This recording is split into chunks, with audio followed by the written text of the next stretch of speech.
Yes sir, ये world wide message है, इसलिए हम इनको बाईपास नहीं करेंगे, दुनिया को सुनना पड़ेगा इसको। Yes. Praise the Lord. So प्रभु, इन दिनों में अपने व्यक्तिगत जीवन के द्वारा जो परमेश्वर की अपनी आवाज़ है, और जितना हम प्रभु के साथ अपने जीवन को जोड़े रहते हैं या प्रभु के साथ समय बिताते हैं प्रभु की उपस्थिति में, प्रभु अपने व्यक्तिगत जीवन में जो बातों को इस संसार के लिए चाहते हैं उन बातों को प्रकट करते हैं। और इन दिनों में जब प्रभु के दास के साथ हम इन मीटिंग्स के बारे में बात कर रहे थे, उस समय हमने प्रभु से कहा, प्रभु आप क्या चाहते हैं? हम उस स्थान पर आपकी आवाज़ को चाहते हैं, आपकी योजना को चाहते हैं। तब 17 जुलाई को हम अपने स्थान में, जहाँ अपने घर में हम प्रार्थना में थे और परमेश्वर से हम उस बात को मांग रहे थे कि प्रभु आप क्या चाहते हैं उस स्थान के लिए जहाँ प्रभु आपकी आत्मिक योजना प्रकट हो सके।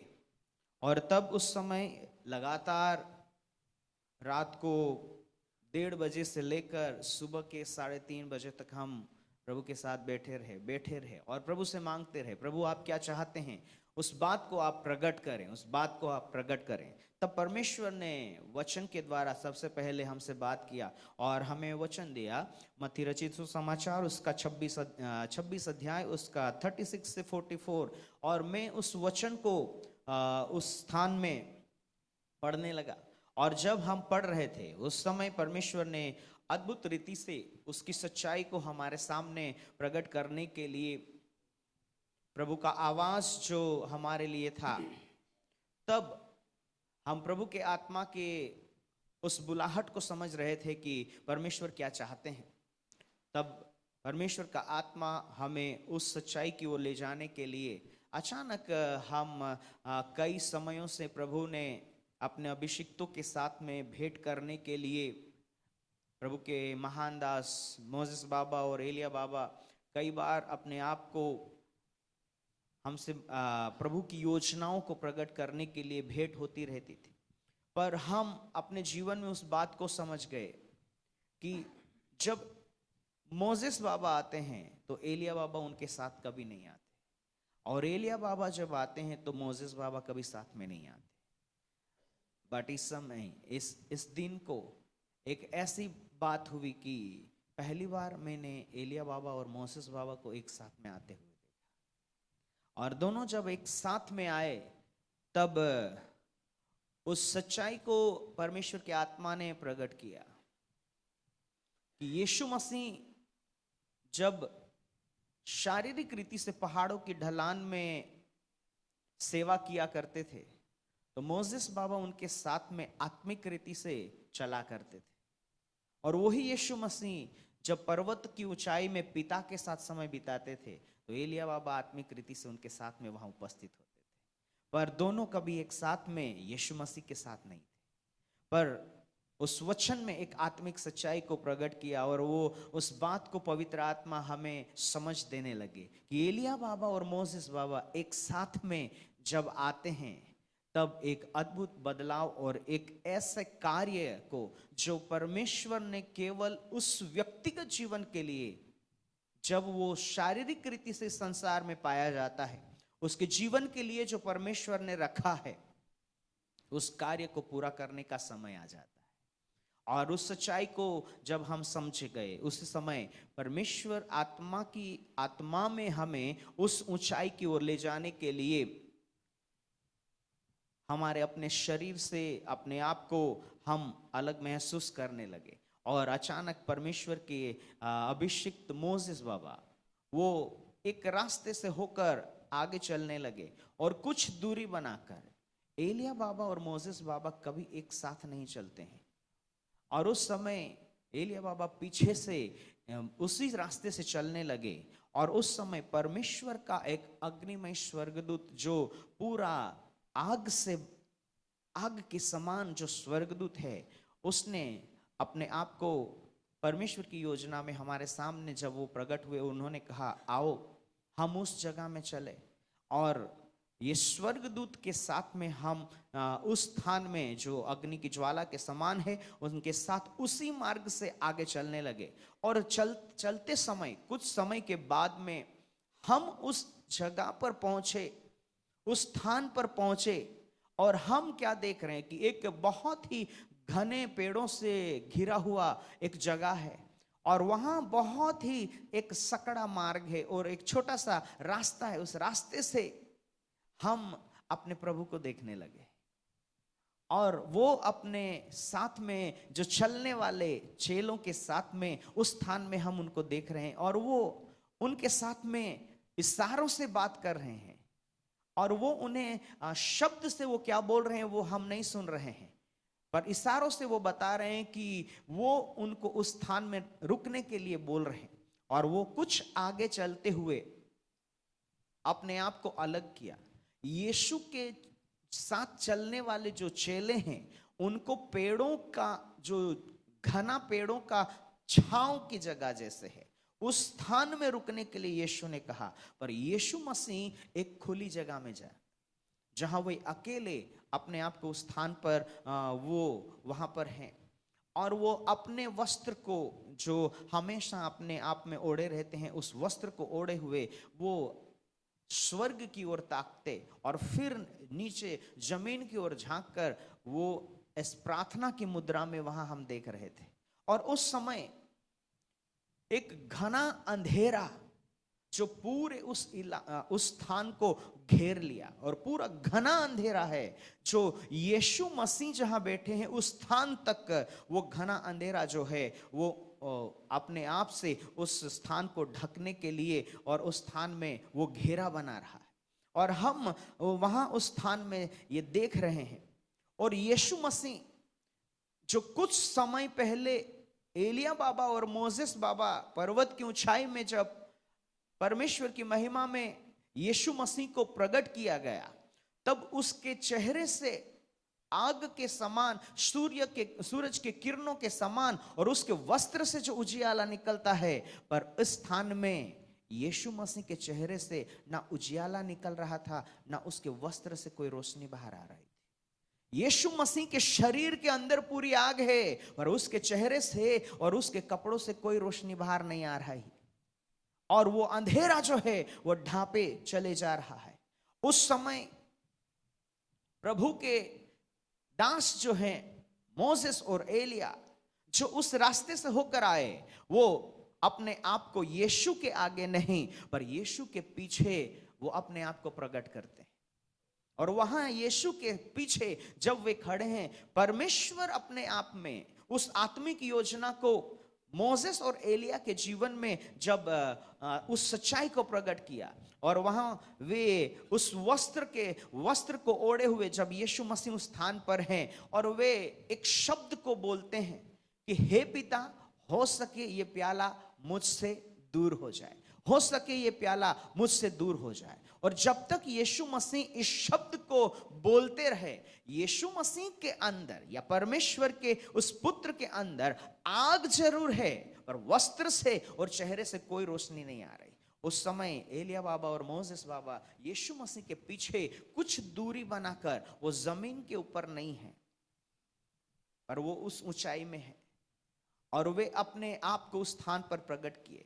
और जब उन्होंने अपनी अपनी लाठी, एलिया बाबा ने अपनी लाठी उठाई, मोसेस बाबा ने अपनी लाठी उठाई, और उन्होंने स्वर्ग की ओर उस लाठी को उठाते हुए स्वर्ग की ओर ताककर वे अपने आप को कुछ समय तक स्वर्ग की ओर झांकते रहे।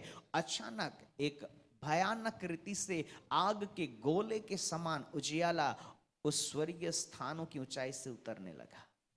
और जब वो उजियाला जो है यीशु मसीह के पास एलिया और मोसेस बाबा जहां खड़े हैं उस स्थान में जब वो उजियाला प्रकट हुआ, तब यीशु मसीह के वस्त्र से फिर से वो रोशनी और यीशु के चेहरे से वो रोशनी दिखाई देने लगी, और जो अंधेरा उस पूरे इलाके को घेरे हुए है उस अंधेरे को हटा दिया गया। और अद्भुत रीति से एलिया बाबा और मोसेस बाबा जिस रास्ते से उस तेजोमय प्रकाश के द्वारा प्रकट किया गया, उस रास्ते से एलिया बाबा और मोसेस बाबा चले जाते हैं। और यीशु उस स्थान से, मसीह उस स्थान से खड़े होकर अपने शिष्यों की ओर चले आते हैं। तब वो जो स्वर्गदूत है जो हमें अपने स्थान से ले गए, उन्होंने कहा हम इस रास्ते से नहीं जा सकते, क्योंकि यीशु जिस रास्ते से चला है वहां हम नहीं जा सकते, और एलिया बाबा और मोसेस बाबा जिस रास्ते से जा रहे हैं वहां भी हम नहीं जा सकते, हमें एक दूसरे रास्ते से बाहर जाना है।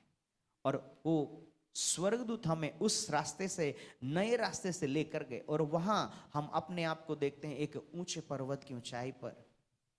और उस ऊंचाई वाले पर्वत के स्थान में जब हम पहुंचे, उस स्थान में एक शब्द, एक बड़ा भारी शब्द के समान एक आवाज आया, मेरा अभिषिक्त, मेरा अभिषिक्त। ऐसे 2 बार आवाज सुनाई दिया। मुझे समझ में आया कि परमेश्वर अपने किसी अभिषिक्त के बारे में बोल रहे हैं। उसी समय प्रभु के महान अभिषिक्त जो भारत वर्ष के लिए परमेश्वर ने जिनको ठहराया, प्रभु के दास साधु सुंदर सिंह, वहां अपने आप को फिजिकली अपीयर हो गए। और जब हम उनको बहुत करीब से देखने लगे, तब हमने एक चीज को देखा, उनकी आंखों से आंसू सूख गए हैं। जो आंसू उन्होंने भारत देश के लिए बहाए हैं, हमेशा वे प्रभु के आगे आज भी। पर मैं आपको एक सच्चाई कहना चाहता हूं, इस दर्शन में परमेश्वर ने एक आत्मिक सच्चाई को प्रकट किया। जो इस संसार में अपना शारीरिक जीवन समाप्त कर चुके हैं, वे कभी भी जब प्रकट होते हैं या परमेश्वर उनको भेजते हैं, वो इस जमीन को छू नहीं सकते। पर जो शारीरिक रीति से आज भी जिंदा है, अगर उन अभिषिक्तों को परमेश्वर प्रकट करते हैं तो वो इस शारीरिक भूमि को छू सकते हैं। और प्रभु के दास को उस सच्चाई के साथ में प्रकट किया, और उन्होंने एक शब्द के द्वारा एक बड़े दुख के साथ में उन शब्दों को कहा, कहते रहे। और उन्होंने एक शब्द को कहा, और वो शब्द में आपको वो शब्द हमारे लिए बहुत जरूरी है। और उन्होंने ऐसे कहा कि प्रभु समय को बदलने जा रहे हैं और एक नई आत्मिक योजना भारतवर्ष के लिए 3 अलग अलग समयों में प्रकट करने वाले हैं। और उन समयों के बाद, उस समयों के बाद जो परमेश्वर की इच्छा और परमेश्वर की योजना को जानकर अपने जीवन में अपनी इच्छा और अपनी योजनाओं से दूर होकर, समर्पित होकर परमेश्वर की इच्छा को पूरी करने के लिए अपने आप को समर्पित करेंगे, परमेश्वर एलिया और मोसेस बाबा को अद्भुत रीति से परमेश्वर की योजनाओं को प्रकट करने के लिए, उनसे भेंट करवाने के लिए आत्मिक योजनाएं बनाए।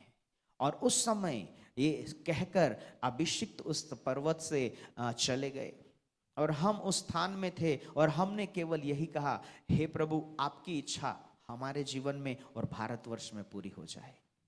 और ऐसा कहते ही हम तुरंत ही शारीरिक रीति से अपने आप को अपने घर में हमने पाया। और उस समय मैंने प्रभु के वचन को अपने जीवन में उस सच्चाई को कहा कि हे प्रभु, आप जो चाहते हैं वो हमारे जीवन के लिए, इस स्थान में या भारतवर्ष के लिए पूरा हो जाए। तब एक अद्भुत बात जो फिर से हमारे जीवन में हुआ, उस बात को कि प्रभु का आत्मा फिर से हमें एक नए अनुभव के लिए तैयार करने लगा। और उस समय हम उस घर में जहां थे, जिस स्थान में हम थे, अचानक वो रोशनी जिसको हमने यीशु मसीह के पास उस स्वर्गीय स्थान से उतरते देखा, कुछ ऐसे ही रोशनी उस स्थान में उतरने लगी।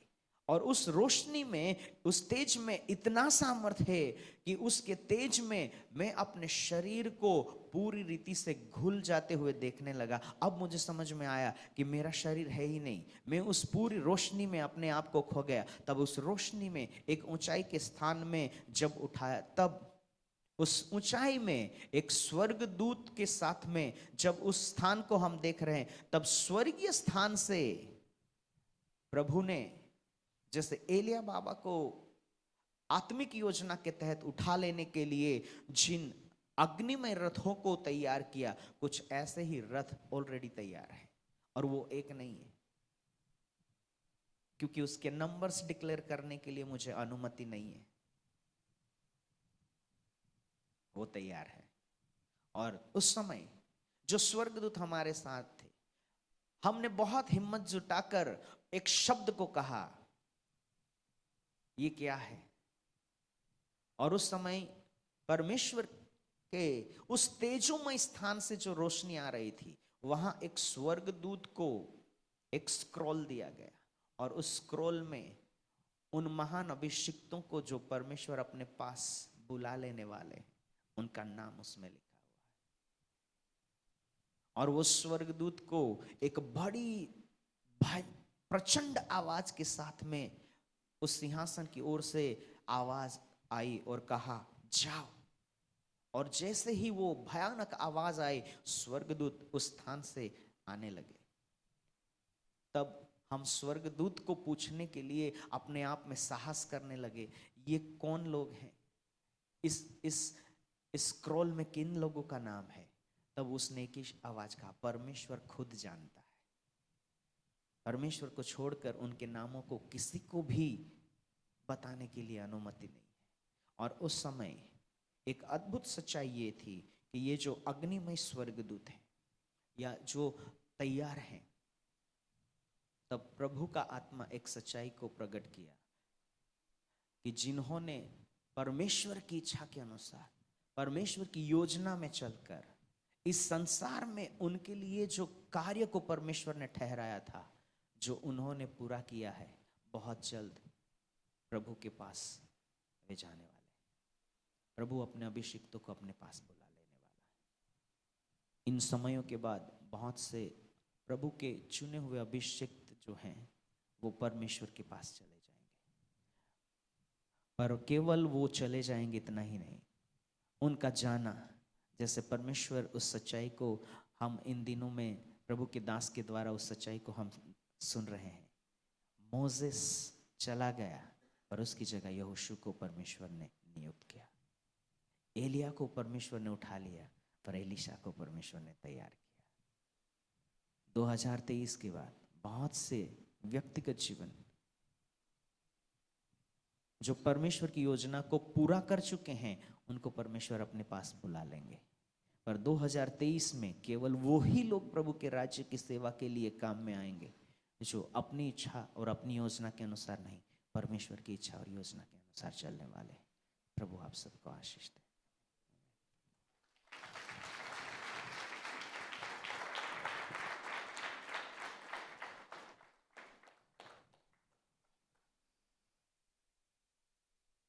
हालेलुया। तो पिता परमेश्वर को धन्यवाद देते हैं। परमेश्वर अपने दास भविष्यद्वक्ताओं को अपना मर्म प्रकट किए बिना कभी कुछ नहीं करता। तो भविष्य में हम देखेंगे कि जिन लोगों ने अपनी दौड़ पूरी कर ली है, वो लोग प्रभु की गोद में एलिया के समान होंगे। और ये भविष्यवाणी जो इस समय की गई है, बीते लंबे अरसे से बहुत से भारत के और विश्व के भविष्यद्वक्ताओं पर ही यही आहट सुनाई दे रही है कि परमेश्वर अपने चुने हुए लोगों को आने वाली विपत्ति के पहले कि उन्हें इस विपत्ति से होकर के जाना ना पड़े, बोलकर वह उन्हें दूसरे आगमन तक के लिए विश्राम में डाल देगा। ठीक है। इससे ऐसे पता चलता है कि आने वाला जो दिन है वो बहुत कठिन है। जो हमसे पहले चले गए, यदि वे तैयार थे तो वे बहुत खुशकिस्मत लोग हैं। यदि बिना तैयारी की गए तो समस्या है। आने वाले दिनों में प्रभु के लोगों का इस धरती से पलायन, रैप्चरेशन नहीं है, ये रैप्चरेशन नहीं है, ये संतों को विश्राम के लिए भेज देना है। क्योंकि वे परमेश्वर जिन्होंने कठिन सेवा की है, उनको वो अब आने वाले जो ट्रिबुलेशन है, यीशु के दोबारा आने के पहले भी एक प्री ट्रिबुलेशन है। यीशु के आने के बाद तो जो महा ट्रिबुलेशन है, वो तो है ही है, उसके ऊपर मत जाइए, अभी तो यीशु नहीं आया। तो प्रभु यीशु के आने के पहले भी भयानक विपत्तियां हैं धरती पर, जिसकी शुरुआत विज्ञान ने डिक्लेयर करना शुरू कर दिया। लोगों के जी में जी न रहेगा, खोहों में घुस जाएंगे, पहाड़ों को कहेंगे कि दबा लो हमको, फिर वे मरेंगे नहीं। जो मरना चाहेगा वो मरेगा नहीं, जो मरना नहीं चाहेगा उसको परमेश्वर अपने पास बुला लेगा। दो प्रकार के लोग होंगे। हम फिजिकल डेथ के बारे में बातचीत कर रहे हैं।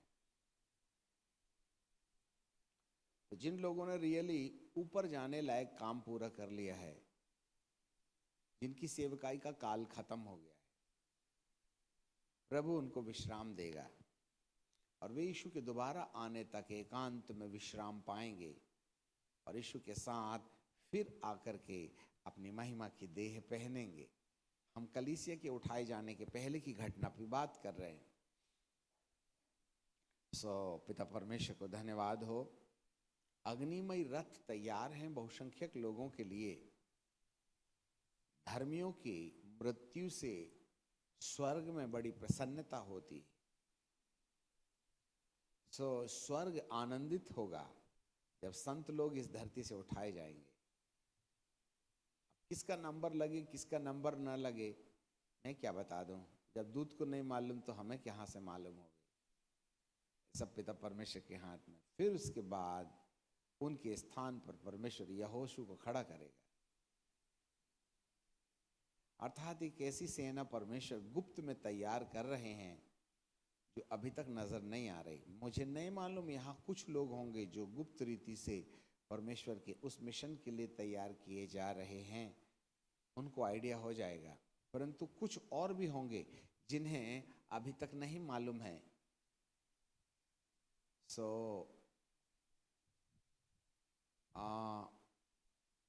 पर आने वाले साल में जो अब तक पॉम्पलेट और पिक्चर में दिखाई दिए वे वहां नहीं दिखेंगे, वरन एक नया चेहरा उभर के आएगा। थोड़ा कटाक्ष करूं, चोट खाइए तो, जिन लोगों के फिगर बड़े बड़े पोस्टर्स एंड पॉम्पलेट्स में इसमें उसमें दिखाई दिए, यदि वे अंदरूनी तरीके से ठीक थे तो कोई प्रॉब्लम नहीं है, वो कंटिन्यू करेंगे मिनिस्ट्री। अभी एक और विजन को हम शाम को देखेंगे जो फाउंडेशन के अंदर पत्थर वाली कहानी है। कमरे में रोशनी कैसी आती। देखो अब हमारा यहाँ से रियल प्रोफेटिकल कॉन्फ्रेंस शुरू होता है। यही सुनाने के लिए हम इतने ढेर सारे पासबानों को न्योता दिया। अभी तक तो हम बकवास कर रहे थे, आपके माथा का जंग झड़ा रहे थे। नाउ द प्रोफेटिकल कॉन्फ्रेंस का ये पहला स्टेप है। सबसे पहला संदेश ये है कि आने वाले 23 में बहुत से संत लोग धरती पर नहीं रहेंगे। कुछ काम के चले जाएंगे, कुछ बेकाम के कहीं और चले जाएंगे। कान धर के सुनिएगा, मैं बद्दुआ नहीं दे रहा हूं। कुछ काम के चले जाएंगे सुरक्षित जगह में, कुछ बिना काम के कुर्सी से खाली करवाए जाएंगे। ये सैड न्यूज है। संतों को लाजर और धनवान के समान अलग अलग किया जाएगा। पर एनीहाउ फ्यूचर टाइम में बहुत से लोगों को शारीरिक घर खाली करना पड़ेगा, या तो लाजर के समान या धनवान के समान। अभी जिन लोगों को परमेश्वर पिता ने लाजर के समान ऊपरी स्थानों में विश्राम करने के लिए इब्राहिम की गोद में चुना है, उनके लिए तो खुशखबरी है, क्योंकि वे आगे वाली पीड़ा को प्रभु उनको नहीं दिखाना चाहता है। तुमको क्या लगता है अगली सरकार कौन आएगी? अभी ख्रिस्त विरोधी का पेट नहीं भरा, तुम कैसे खाली करवाइएगा? आप ही बता दीजिएगा कोरोना के बाद कितने मरे, कितने बचे इन द सेंस जिनकी क्वालिटी बदली है। How many people really they are transformed in this 2 years। इन 2 सालों में कितने लोगों का जीवन बदला। खुलते बराबर तो हम वैसे ही दिखने लगे जो बंद होने के पहले थे। हमारा धंधा एक बार शुरू हुआ तो हमारे पास में बदलाव कहाँ है भाई, सब कुछ तो वैसे ही दिखने लगा। हाँ, लॉकडाउन में जरूर डर के चक्कर में हम खूब दुआ करते थे और इसमें बैठे रहते थे। आप तो बुलाओ तो नहीं आते साहब। ऐसे लोगों के लिए पीड़ाओं का दौर शुरू होगा और अपने संतों को परमेश्वर उस पीड़ा में नहीं रहने देना चाहता है। तो जो लोग कहते हैं ना, इस पेड़ को मैं बार बार आता हूं देखता हूं फल नहीं लगता, बार बार आता हूं देखता हूं फल नहीं लगता, ऐसा करो भगवान इसको काट दो। नहीं स्वामी, 1 साल और मौका दे दो, मैं खाद डालूंगा, पानी डालूंगा, अटरम सटरम गटरम जो करना है मैं करूंगा। अगले साल यदि उसमें से फल ना लगे तो तू जरूर काट डालना। आपको मालूम है अब भगवान का अपने मालिक को बार बार हट करके पेड़ बचाने का समय खत्म हो गया है। तो आप ऑफेंडेड मत हो जाइए। बहुत से सेवकों की कुर्सी खुद अब आप खाली करवा लेगा, यदि नहीं उतरना चाहेंगे तो जबरदस्ती उतरवा लेगा, क्योंकि हम जगह घेर के बैठे हैं। इन द सेंस है we are mingling the word and then preaching the gospel. ये अच्छा संदेश नहीं। आप ऑफेंडेड मत हो जाइए। इसीलिए परमेश्वर अपने फ्रेम में फिट होने के लिए आपको आइडिया दे रहा है। और जो लोग अपने फ्रेम के आधार पर परमेश्वर को काम में लाएंगे वे पहुंचेंगे नहीं, परंतु जो मेरे फ्रेम में आकर के फिट हो जाएगा तो प्रमोशन होने के चांसेस हैं। तुम मेरे हिसाब से काम करोगे तो मैं ड्यूटी दूंगा, यदि तुम अपने हिसाब से काम करोगे तो नौकरी से निकाल दूंगा। क्या हुआ?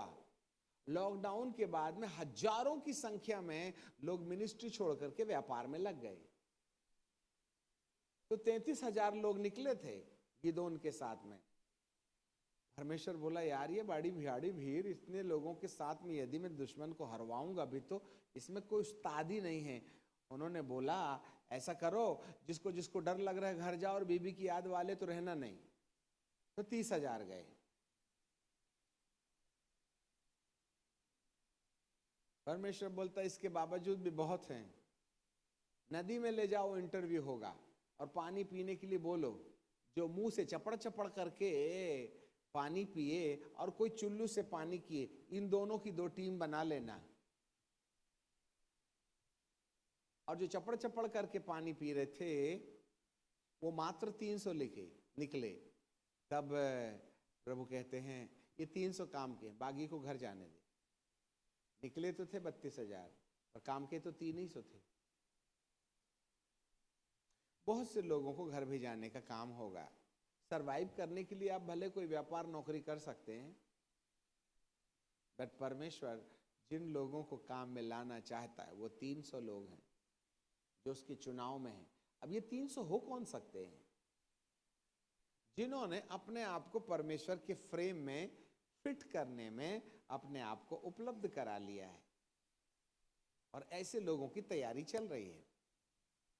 तो इस सेमिनार के पीछे जो भक्तों के अंदर में प्रेरित आई, दिल के अंदर जो पीड़ा है कि अधिकांशतः लोग उस फ्रेम में 300 की लिस्ट में आ जाएं। 30,000 फिर और लोगों को जाने मत दो। हम 300 लोगों को ढूंढ रहे हैं। परमेश्वर 300 लोगों को ढूंढ रहा है। 300 इंदा मतलब कोई 300 की गिनती नहीं है परंतु जो 300 लोग क्वालिफाइड थे युद्ध लड़ने के लिए। और यहां जो सेमिनार है आपको 300 लोगों के समान क्वालिफाइड बनाने के लिए सलाह दी जा रही है। आपको कमरे में जाके बनना पड़ेगा। अब भगदड़ मचाने का समय खत्म हो गया। समझ रहे हैं बात? अग्नि में रथ में ऊपर जाने वाले लोगों की भी संख्या हो गई। कई लोगों का कुर्सी से उतरने का भी वक्त होगा। तो प्रभु यहां सलाह देते हैं हर एक व्यक्ति एलिया और मूसा के एनकाउंटर में अपने आप को तैयार करे। और फाउंडेशन से हम एक नई शुरुआत करें। अब आप कहेंगे अब तक हमने जो कुछ किया वो बेकार है क्या? नहीं, वो बेकार नहीं है। रेडियो का जमाना गया, सीडी प्लेयर का भी जमाना गया, अब तो मोबाइल में काम हो जाएगा। और आने वाले दिनों में ये 100 ग्राम का मोबाइल भी काम नहीं पड़ेगा। अभी तो बस घड़ी में अपन ने देख लिया, ऐसा करके पहन लेते घड़ी और बस ऐसा दबाते हैं और वहीं दिख जाता है, और ऐसे ऐसे करते और काम हो जाता है। अभी तो वो भी खत्म हो जाएगा। बस यहाँ एक बार लगाए, आपकी आंख के सामने, यहाँ से ऐसा किए तो आंख के सामने स्क्रीन मत करना, तुम ऐसे सोचना, क्लिक नंबर ये वो ट्रांजैक्शन 1500 रुपीज, इतना बोलोगे ट्रांजैक्शन, ओके टपैक, बोलेंगे पागल क्या बोलता है ये विज्ञान तुमको बहुत जल्दी पागल बनाने वाली है। और ऐसे पागल की आप पागल खाना नहीं जाइए, घर में ही रहिए। तो जब इतनी टेक्नोलॉजी आ जाएगी तभी ना प्रभु ने आदम को कहा ये हम में से एक के समान हो गया, इसको निकालो, नहीं तो ये भले और बुरे के ज्ञान के पेड़ के साथ साथ, और इसकी टेक्नोलॉजी अमर हो जाएगी। इसको मत खाने दो ये फल को। यदि पाप की दशा में आदम फल खा ले या उसकी संतान, तो पाप अमर हो जाएगा, फिर खुदा बाप से नहीं निकलेगा। कंबल पकड़ने गए थे, कंबल ने हमको पकड़ लिया। सो हमारा समय अब खत्म हुआ। अब हमें गंभीर होना पड़ेगा। हम आपको यहाँ डांट फटकार करने के लिए नहीं बुलाए हैं, हमें माफ करो। शायद जहाँ आप नहीं देख रहे हैं वहाँ देखने के लिए परमेश्वर जिन भक्तों की आंखें खोल रहा है, वह सलाह देना हमारा काम है, मानना नहीं मानना आपका काम है। वचन की सेवा अब तक बहुत हो गई, आपको आइडिया मिल गया होगा कि परमेश्वर का मन क्या है। अब आपको अपना मन तैयार करना पड़ेगा, एंड देन फिर उसके बाद में अधिकार पाना है और पावर पाना है, एनॉइंटिंग का काम कंप्लीट हो जाएगा। हालेलुया। ह्यूमिडिटी ज़्यादा है, हमें मालूम है, क्या करें, मजबूरी है। सो पिता परमेश्वर को धन्यवाद। खाना खा के आप आराम कर लीजिएगा। शाम को 6 बजे हम लोग तैयार होंगे और 7 बजे से हमारी क्लास शुरू होगी। परंतु 6 से 7 के बीच हम वो खेत में जाएंगे और वहाँ आप में से कुछ लोगों ने जो पेड़ लाया था, कल हमने फोटो खींचने का ड्रामा किया था, वहाँ पाइए तो पेड़ नहीं मिलेगा, वहाँ मट्टी जैसी की तीसी थी। कल हम सिर्फ फोटो ले रहे थे, पर आज सच में पेड़ लगाएंगे।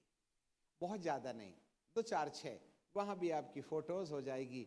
और रियली हमने जहाँ जहाँ फाइनल कर रखा है वो जगह हम लोग पेड़ लगाएंगे और वहाँ भी आपकी फ़ोटोज़ ले लेंगे। आप वहाँ, हमारा बंगला निर्माणाधीन है, वहाँ भी जाके दुआ करना। 0 से शुरू किए थे, मिस्त्री लोग भाग गए हैं, पता नहीं कैसा ब्रेक लग गया है। वो हमारा काम भी पूरा हो जाए, जिससे कि एकांत में उपरोती कोठरी हमको मिले। अब दुआ कर जाना। आपको मालूम है बहुत पहले हम सीनियर सिटीजन पार कर चुके हैं और उसके बाद हमने सोचा एटलीस्ट अब विश्राम के लिए अपना घर बनाएं। बीते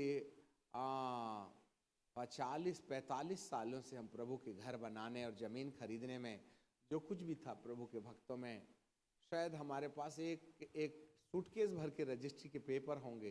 कई बार हमें मालूम नहीं रहता है कहाँ कहाँ ज़मीन है, परंतु ये सारी ज़मीनें हमारे लिए नहीं हैं, वरन परमेश्वर के लिए भविष्य में घर बनाने के लिए है। क्योंकि अभी तो खरीदा जा सकता है, बाद में नहीं, पर एटलीस्ट एक कोना हमने चुन लिया है।